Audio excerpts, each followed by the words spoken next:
Takes a little bit for it to kick in.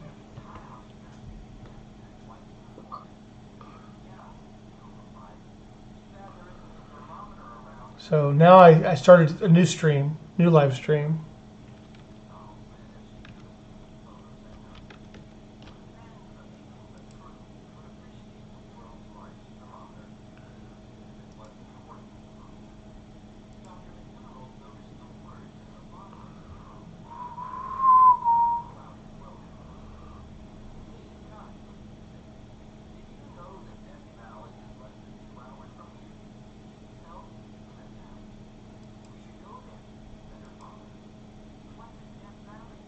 Okay.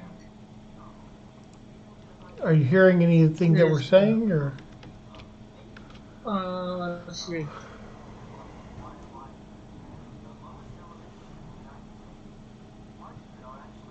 Buffering.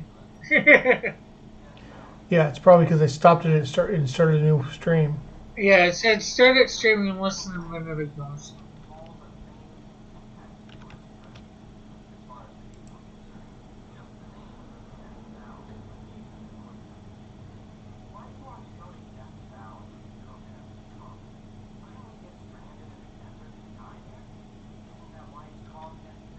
Yeah.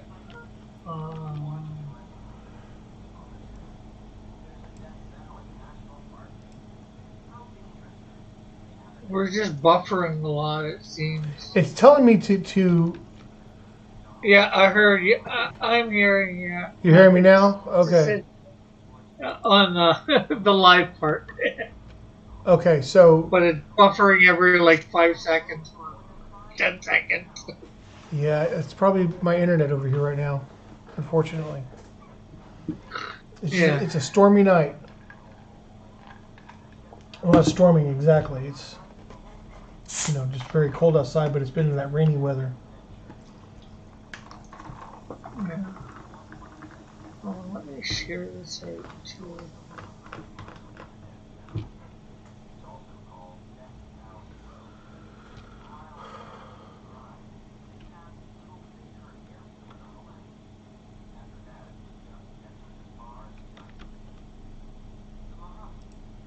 Okay, so.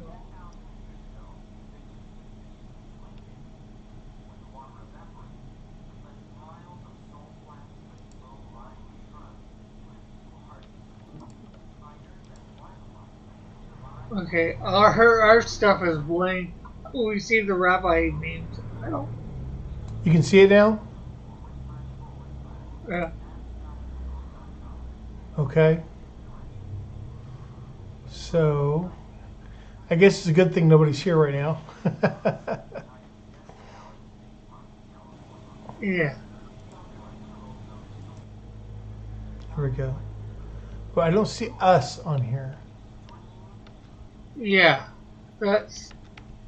Are you seeing us in your Discord or? All right, I see it in OBS. Do you see us on there now? I see us in OBS. I see us in Discord.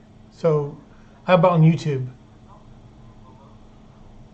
Uh, yeah, I see us now. Okay, great. All right, well, let's get this started, and I'll just start and cut off this first terrible 10 minutes or so. And yeah. Well, good thing is you're recording all this, so even if it doesn't turn out the way that we want it live, you can put it back up. That's right. I can edit it. Not live. And nobody will know. Okay, so hi, my name is Hillel, and I'm here with Rick, and we're going to study, supposed to study Genesis, but Rick had to go and open a can of worms, and now we're studying the rabbis, and this is part 2 of our rabbi study to get us familiar with the rabbis that we're actually going to end up talking about. And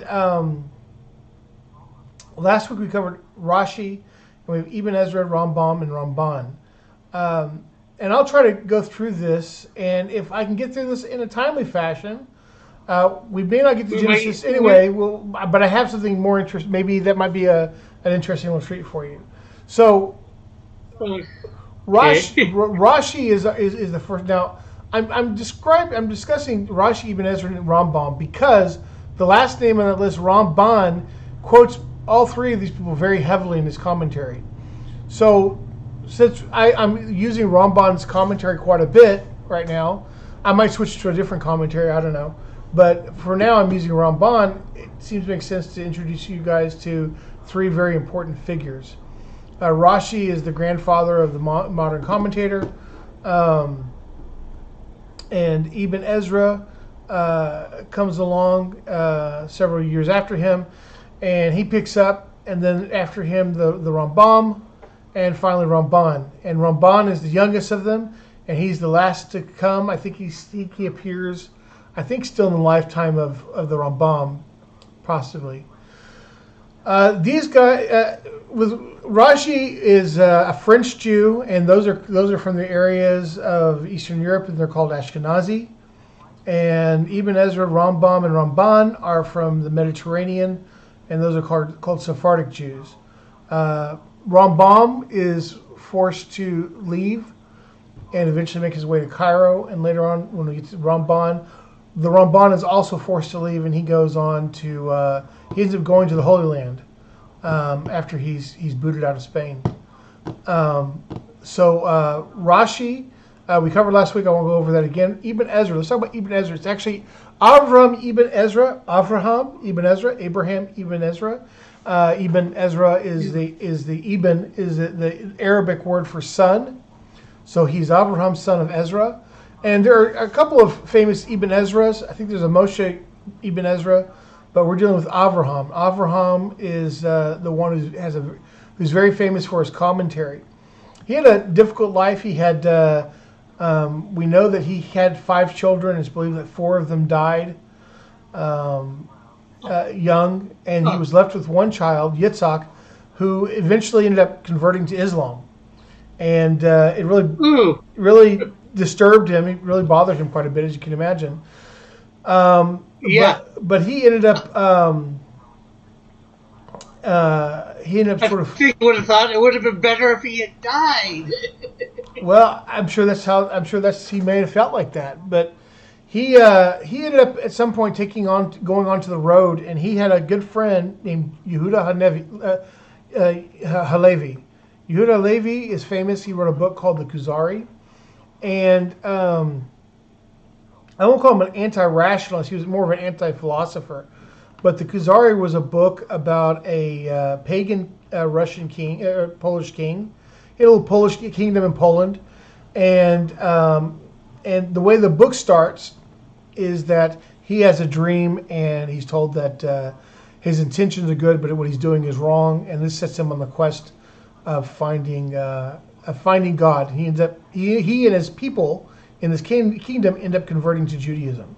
So the story is about the arguments that Yehuda Levi gave that were based on something older. He gives the famous national religion, proof for the existence of God, which is a unique argument for the existence of God from the Jewish people.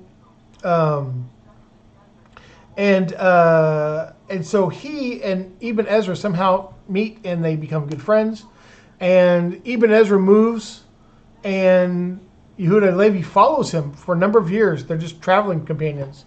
Yehuda Levi finally dies, and for the last 30 years of his life, Ibn Ezra continued to move around.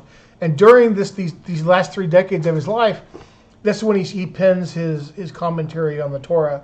He pens other things. He's known as being a rationalist.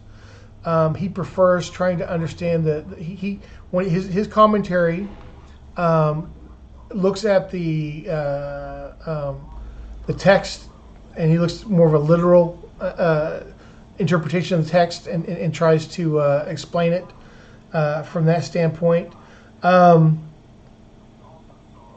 so he doesn't really go back to like midrashes and Kabbalistic things and things like that, and which is what a lot of like Rashi oftentimes would bring up midrashes and to explain difficult texts, but Ibn Ezra would not, and as a result.